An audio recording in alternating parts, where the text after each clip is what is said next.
Hey, what's up? Andrew Kramer here for VideoCopilot.net, and welcome to another exciting After Effects tutorial. Today, we're going to be taking a look at creating these glass orbs. I don't know what they are, but perhaps they could hold a galaxy, and that galaxy could be protected by Will Smith somehow. So, not sure if that's going to work or not, but let's go ahead, get started, and see what we come up with.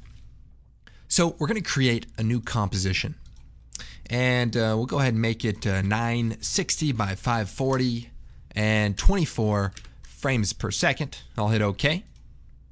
And what we need to do is create the glass shell for our orb. So we have this image here.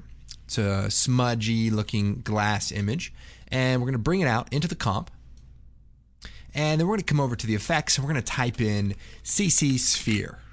No. Let's try that again. I'm taking this new typing class. It's called Mavis Beacon Teaches Typing. It's a little bit advanced, but we're making some progress. Anyway, if anyone knows what that means, good for you. Back to it. We've added the sphere effect to our texture, and I want to show you a quick problem. So if we come to the shading tab, we can set the ambience to 100 and the diffuse to 0. So we just have a flat image. Now if we rotate down one of these, we have a little bit of a problem where the image comes together because it kind of bunches up based on the way it wraps it in the sphere. So we want to sort that out. So let's delete the sphere effect and let's pre-compose our image. So we'll choose Layer, Pre-compose, and we'll leave all the attributes, and we'll call this Sphere Unwrapped, and we'll hit OK. Then we'll double click on it if you're in CS4, and then we'll open up that composition.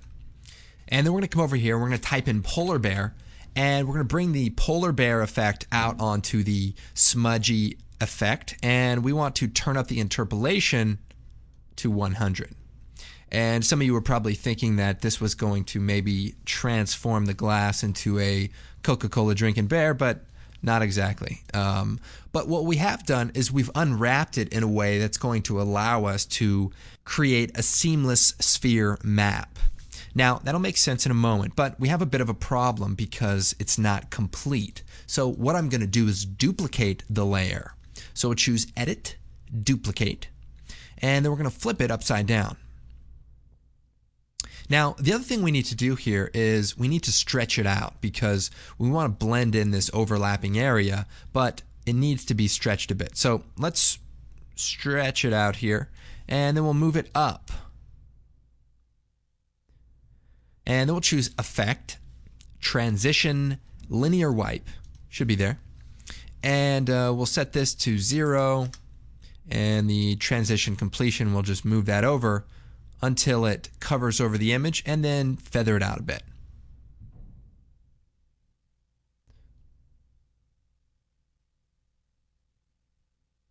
Okay, so now we've created our unwrap texture. So if we go back into our previous comp, so if we come over here and we type in sphere, drop that onto our new texture, go down to the shading, we'll set the ambience to 100 and the diffuse to 0. And now if we rotate it, we don't have that problem of it bunching up anymore. So that is the first step in setting this up. Okay, next I want to add some rotation. So we'll go to the rotation, we'll alt-click on rotation Y, and we'll type time star 20. So time times 20. And that'll basically rotate forever. And what I want to do is duplicate the layer. So we'll choose Edit, Duplicate. And I want to set the render mode to inside. And what that basically simulates is what the render looks like if it were looking at just the inside. And then if we move that to the bottom here, we'll call it inside. And we'll call this one outside, even though there's no transparency, just good. And we'll set the transfer mode to screen, and screen for both of them just in case we put something underneath. And so now if you look closely, you can see a bit of translation between the inside and the outside. So it makes it look a little bit more realistic, I guess. All right, let's go over to the project and we're going to create our reflection. So I've got this probe image, which is basically a 360-degree wrapped panoramic that's been blurred out. So we'll bring that out. And again, I want to pre-compose it. So we'll choose Layer, Pre-compose. We'll leave all the attributes, and we'll call this the reflection, and we'll hit OK. So we'll double-click on the reflection, and we need to make sure that it wraps properly. So what I'm going to do is create a new adjustment layer. We're going to type offset. I'm going to bring it out, and then we're going to move it over, which basically shifts it over. Now, I can see a sharp line right here in the middle.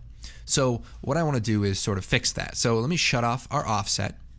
We'll take our layer, we'll duplicate it, we'll slide it over, and we'll take our other one, slide it over. So we're basically doing exactly what the offset does, but doing it manually. You can use the arrow keys to line it up. And we basically want to blur this out. So we'll create, I don't know, another adjustment layer. We'll add a blur, let's see, a fast blur, and we'll make it horizontal and just blur it out until that goes away. And then we'll mask off that area with a rectangle mask, and then we'll feather the mask so that it also blends properly. So then we'll put our blur below our offset, and we'll animate our offset. So we'll just click on the stopwatch here, and we'll move all the way over to the end of our animation. I don't think it's that long, but 500 frames or something, and just slide it over. So now this is just going to do that, and we can change the speed and everything a little bit later. But let's go back to our comp, and let's add our sphere effect to our reflection. Now, I'm not going to change any of the settings except for the reflectiveness. Now, this is kind of a cool thing because we've turned that up. It sort of becomes a reflective ball. And if we move forward in time, our offset effect now makes it look like it's being reflected as a chrome ball or something like that. I mean, it's not perfect, but we're getting there. Just give me a few more minutes and we'll work on it, please. I'm desperate. I left my kid at home when we went on vacation, and I've got to get back. And the only option is to take a van with this guy.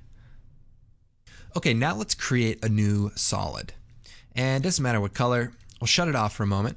We'll take the ellipse tool, and we're going to draw a circle right in the middle. If you hold down Control and Shift, it should look like that. And we'll turn it on there, and we'll feather it out a bit. And then we'll take our reflective layer and we'll set the track matte to alpha inverted. So what that does is makes our reflection only show up on the outside of our ball. And that's kind of what we want.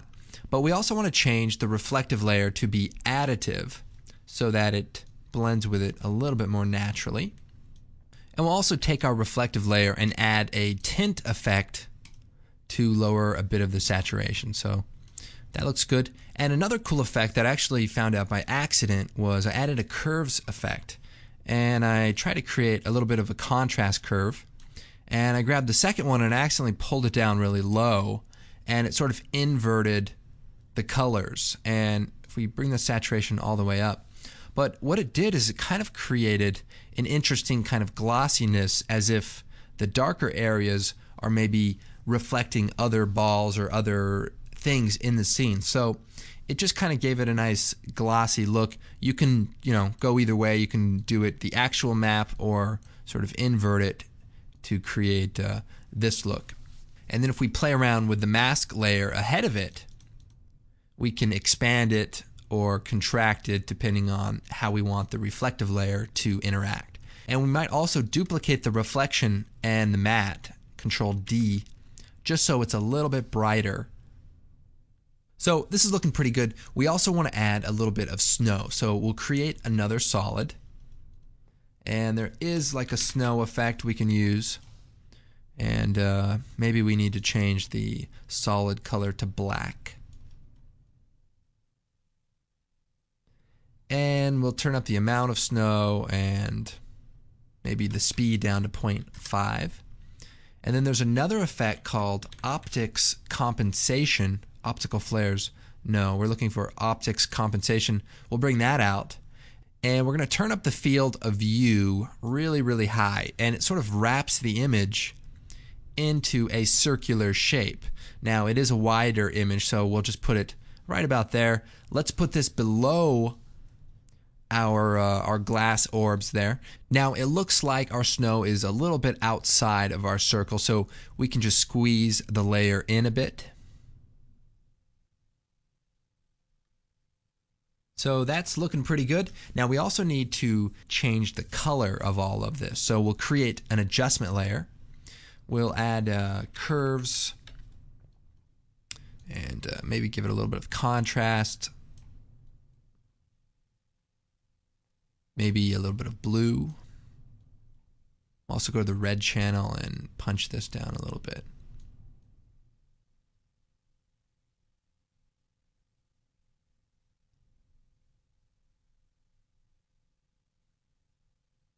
So this just gives it a little bit more glossiness.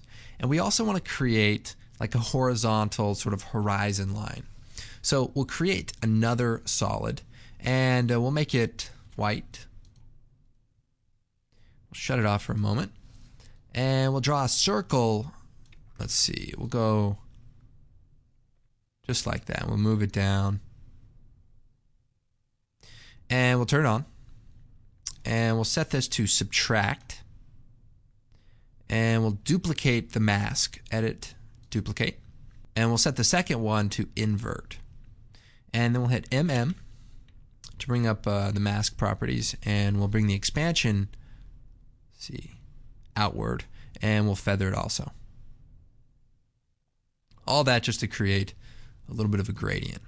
Now, we want to cut off all of the excess. So what I can do is just take one of my sphere effects, duplicate it, bring it to the top, set the transfer mode to stencil alpha. And what that does is basically cuts everything else around it out of the picture. So just kind of a quick way to get rid of that.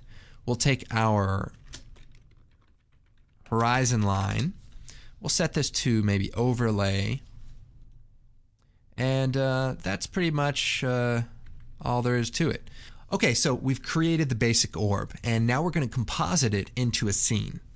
Okay, let's go ahead and pre-compose all of this. So we'll choose layer, pre-compose, we'll call this our orb, we'll hit OK. And then we're going to create a 3D world, a very simple one. First, we'll make our orb 3D, and we'll take our smudge texture, we'll bring it out, what the heck.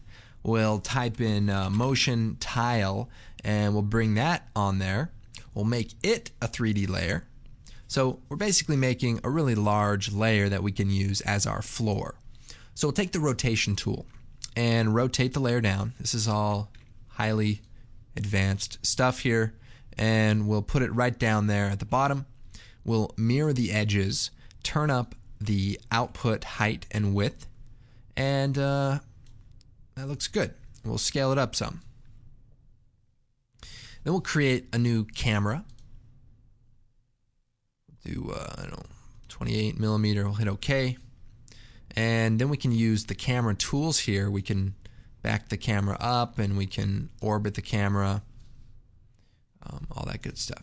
Okay, let's make a quick background layer. So we'll create a new solid. We'll choose OK. We'll choose Effect, Generate, Ramp. And this creates a nice gradient. We'll do dark blue and sort of a light blue. And we'll put that at the bottom. We'll keep that as a 2D layer. We'll make our smudge layer, set that to screen. And I also want to make it fade off in the distance. So here's kind of a cool effect. We'll create a solid. We'll take the rectangle tool. Now this works for mostly basic camera movements, but it's kind of a cool trick. We'll feather it out about this point. So we'll take the mask, we'll feather it, and we'll put that just above our smudge layer, which is 3D. But this layer is only 2D. And we'll set the smudge layer to alpha matte. And what that does is makes the layer 3D, but makes it sort of fall off in the distance so that we don't see a sharp edge where the 3D layer ends. So that works pretty good as long as you do, simple, basic, slow kind of camera moves. So let's keep that in mind. I'll move this back up, and we can always make adjustments to it, as we go. Next thing I want to do is create a reflection for our orb. So we'll just do it the old-fashioned way. We'll duplicate it. We'll flip it upside down, and we'll slide it down. Then I'll choose Effect, Transition, Linear Wipe, and we'll set that to 180. I'll turn up the completion, and we'll feather it a bit. And I may move it up just a little bit and put it below the top orb so that the reflection looks like it's more underneath it. And then we're going to create a dark blue solid, and we're going to create a shadow. So we'll just go ahead, add an ellipse, make a circle, and we'll feather it out. And we'll duplicate the mask, and we'll feather it out a little bit more. So we want one to be slightly feathered and the other one to be more feathered. But come back to that. We'll set this to color burn, or I don't know, classic color burn, and we'll make it a 3D layer. We'll rotate it and bring it down to the ground layer. We'll put it right below the top orb. Let's work on this one thing at a time here. And we'll bring the expansion of the darker one inward.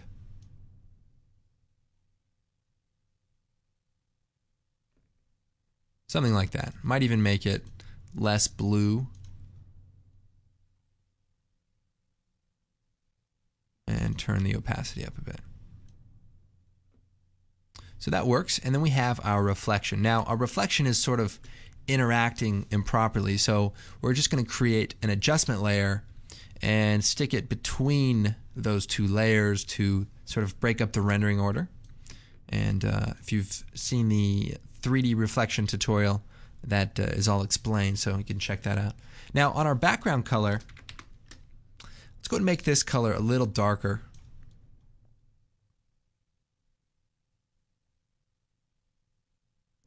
And then we can take our shadow and maybe lower the opacity. So it's kind of give and take. You play with one setting and then you want to tweak another one. So just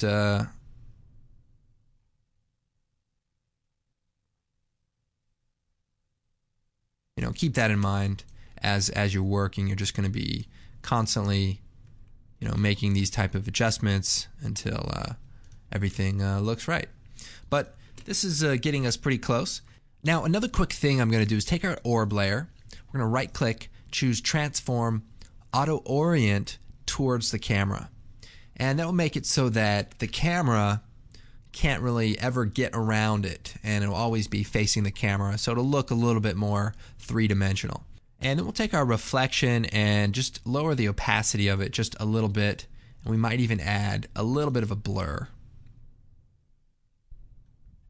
And now I want to create our background image with our probe. So we'll bring that out, and we'll make it a 3D layer, and we'll push it really far into Z-space, and we'll scale it up.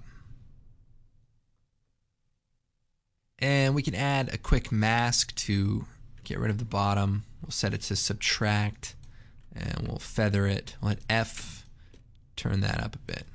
And let's also add a tint effect and a curves adjustment. So we'll bring the tint down a bit. We'll add a little bit of contrast and try to make it look more blue. Something like that. And next I want to go ahead and turn on depth of field for our camera. So we'll hit AA, brings up the camera options, turn on depth of field, and we're going to turn up the aperture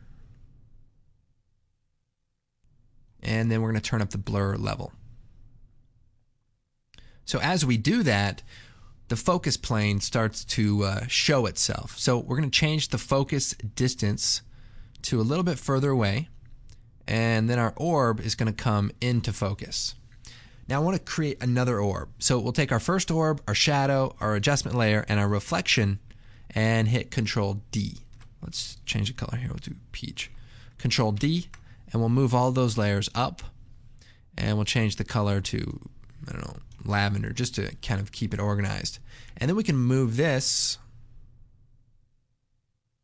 back a bit, not too much, and we'll slide it over, and we might even put this below the first orb.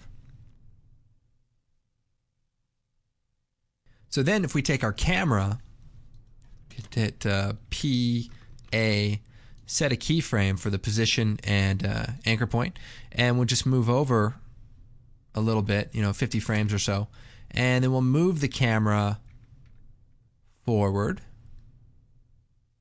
until it comes to focus, that other orb that we just created. It's a little bit slow. Wait for it. Perfect. And we'll go ahead and just dolly the camera over to the side a bit.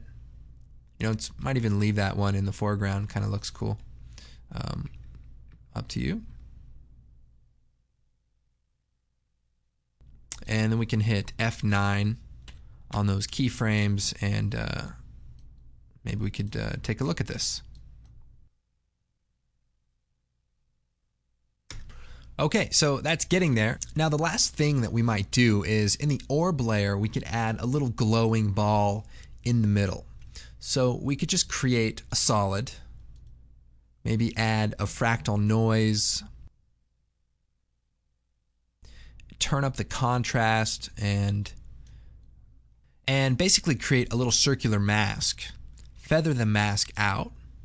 We'll set this to add, and maybe play around with some of these settings here, a little more contrast. Nothing too fancy, and then we could just tint it with a curves adjustment and just bring the red down a bit, turn the blue up, and last just add a quick glow.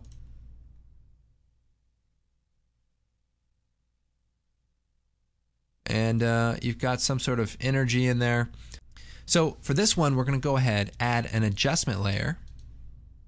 We'll add a curves adjustment as well as a stylized glow.